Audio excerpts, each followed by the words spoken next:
Dr. Sabet. Thank you, Chairman Grassley, Co-Chairman Feinstein, members of the caucus, and guests. I appreciate you and thank you for inviting me to discuss CBD and its potential medical benefits. Let me start by saying that although most major medical associations and I, as co-founder with former Congressman Patrick Kennedy of Smart Approaches to Marijuana, we all vigorously oppose marijuana legalization, and we are extremely concerned with the massive new industry ascendant in states like Colorado, and continue to urge this administration and Congress to enforce the Controlled Substances Act and stop the damage happening in that state. It is important to separate the discussion of the recreational use of marijuana and the potential medical benefits of its components. As we've heard, we have preclinical evidence that CBD can be helpful for seizure control. We have testimonials like the one we just heard that would move everyone. GW Pharmaceuticals, for example, has a highly purified CBD product, as we've heard, and a program covering 400 children. But as Senator Gillibrand rightly asked, what about the kids not in the program? What about the ones, the probably thousands more that we may want to give access to this drug? The challenge is, how do we know that CBD products work? And how can we ensure that products that we allow to be used prior to FDA approval have some minimum standards that Dr. Minahan or others or any parent would want, some minimum standards? I greatly sympathize with families that deal with things like Dravet syndrome or Lennox-Gastaut. I've met children and sat down with families who are meeting this challenge. It is for that reason and for the compassion we have for people struggling that we should ensure these products are delivered in a timely and safe fashion to families who need it. But safety is not an illusory concern. FDA recently tested 16 CBD products and found that half of them contained no CBD at all. There are hundreds of rogue products on the market with a click of a button that could be bought today by anyone with a smartphone. Yet desperate families are purchasing these because they have nowhere else to go. Right now, frankly, the current situation can be summed up this way. Most CBD manufacturers get away with selling whatever they claim is CBD. Researchers and other groups who want to follow FDA rules are being stifled by bureaucracy. Parents are left confused and frustrated. And if we do have an FDA-approved CBD product soon, it could be held up in a lengthy scheduling process from DEA. However, state elected officials with absolutely no background in this are hastily putting laws together, in my opinion, in the absence of robust federal action. This must change. The good news is that there are some very practical things and relatively straightforward steps that we can do today to make more kids, thousands of children, receive a product with some minimum standards. But let's talk about what would not be helpful, because there are some proposals out there. First of all, rescheduling marijuana. Secondly, removing cannabidiol from the schedule or from Food, Drug, and Cosmetic Act would have the opposite intention that we all have. First of all, if marijuana was rescheduled, it would do nothing to increase the access to CBD today. It would do nothing to allow CBD to be in pharmacies. As noted, Senator Booker, cocaine is in Schedule 2. You can't buy it. You cannot access it unless you're one of a dozen doctors who has access to a very specific therapeutic program.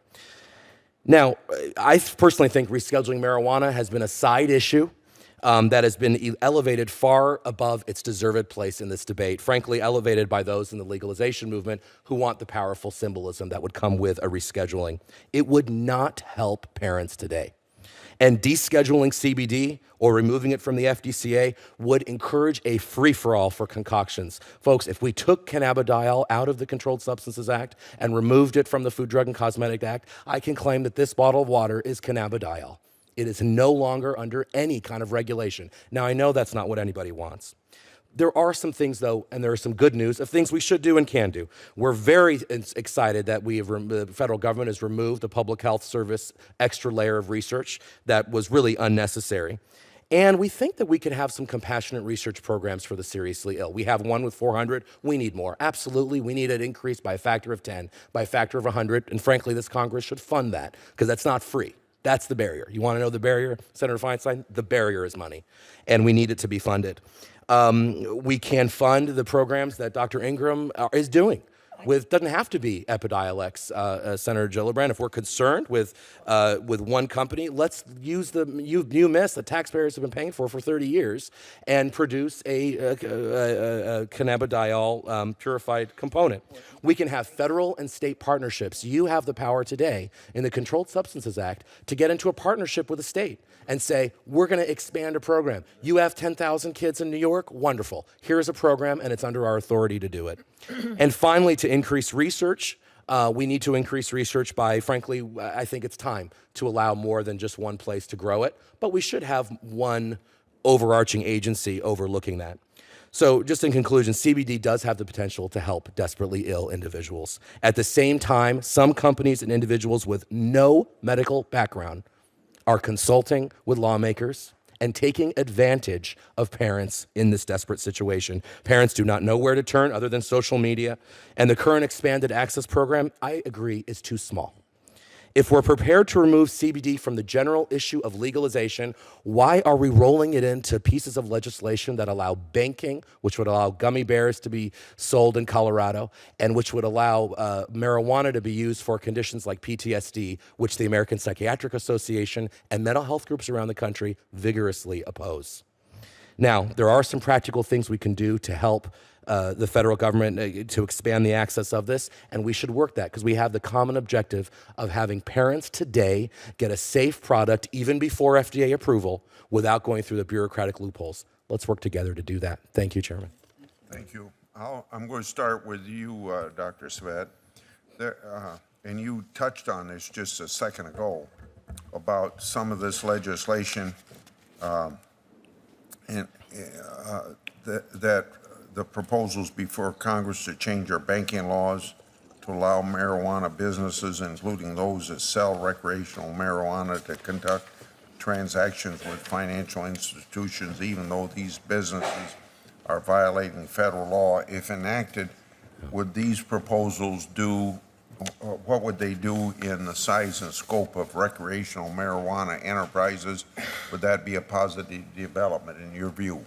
Well, I think they would greatly expand this new massive industry. Folks, we are rolling out the red carpet with Big Tobacco 2.0, with a drug that actually reduces IQ, which tobacco does not, with a drug that causes car crashes, which tobacco does not, with a drug that impairs the mind because of intoxication, which tobacco does not. And I greatly worry, and this is why a bipartisan group of folks like Congressman Kennedy and others are extremely concerned when we start giving a green light to these massive enterprises to sell things like gummy bears and to sell things that are clearly high THC, that have nothing to do with CBD. And frankly, I'm very glad Dr. Ingram brought the most profound point of the day, which is that THC causes seizures, has evidence for being a pro-convulsant. There's evidence of that. We don't want that to happen, and we're very worried. And I understand you don't want cash lying around. I get it. But at the same time, we don't want to expand the financial operations of these illegal enterprises, who, which after all are illegal. Dr. Ingram, in your testimony, you stated, quote, unfortunately, while popular culture, media reporting, and encouraging anecdotal reports suggest that CBD works well to treat epilepsy, we in the medical field are flying blindly, end of quote. Could you explain what you meant by flying blindly and CBD? Well, it's excellent, sir. It's a big answer. Turn on your microphone. It's a big answer. That question comes with a big answer. As NIDA mentioned in their first talk, there have only been 4 studies done, and they were all done between 1978 and 1990. So none of this is new stuff. None of it was on kids. It was all on adults. And their most significant contribution was that CBD could be taken without immediate effect, which is not really like a glowing report on one side or the other. 3 years ago, this was not a topic for discussion. The popular media and really impressive and hopeful stories, anecdotal stories, as he just described, how do you hear that and not want to jump into this with both feet, right? That's what has driven this. We don't have the information to support this. At the American Epilepsy Society meeting last year, we had 2 different sets of data to review. One was 3 studies on Epidiolex, which is proprietary information that belongs technically to the company at this point on those 400 children. And the other was on basically reporting that we get from kids who happen to be on CBD and then come to the doctor for some other reason. So for instance, Colorado had 58 children that they did reviews on that were taking CBD. And it was a well done study. They compared different epilepsy syndromes. They looked to see how different kids fell out based on what they were what kind of seizures they had. The problem with the study from the very beginning is that Colorado, the physicians, had no idea what I'm taking CBD meant. In fact, they didn't even say that it was a study of children on CBD. They said it was a study on children taking oral cannabis extract. So when I say we're flying blindly, I mean it. We have kids that are taking things that we don't know. They, in many cases, don't know what it is. We don't know what it is. And I want you to appreciate that pediatric epilepsy and epilepsy in general is a lot more like cancer than it is like hypertension. One drug does not fit all. When you look at the Epidiolex studies, they're talking very specifically about studying Lennox-Gastaut and Dravet syndrome and hopefully progressing on to other epilepsy syndromes. But even now, with what I have available, my menu of drugs, if patient A comes in and I give them drug A, their epilepsy will get better. If patient B comes in, I give them drug B, their epilepsy will get better. If I give patient A drug B or patient B drug A, I can make their epilepsy worse. So for us to say CBD works for all kids with seizures, that's not the evidence that would sit in front of us, but we don't have enough medical information to really make any recommendations at this point because we don't have enough of the studies to form our background for that.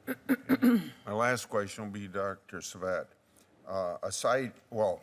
Twice during your testimony, you said what we can do in the future. So this is simply giving you a chance to, if there's specific areas where you think there's an opportunity to make changes that would responsibly encourage more CBD research, you have an opportunity to expand on what you've already said. Well, there are things we can do that are within the Schedule 1 that make it difficult, right? Schedule 1 isn't just difficult because it's called Schedule 1. It's difficult because there are some really minute things. For example, the registration requirements that are there for CBD. Maybe, and this is what Sam recommended, maybe we waive those and allow people and researchers until, to do that, and then the DEA can later review to make sure that it's been proper.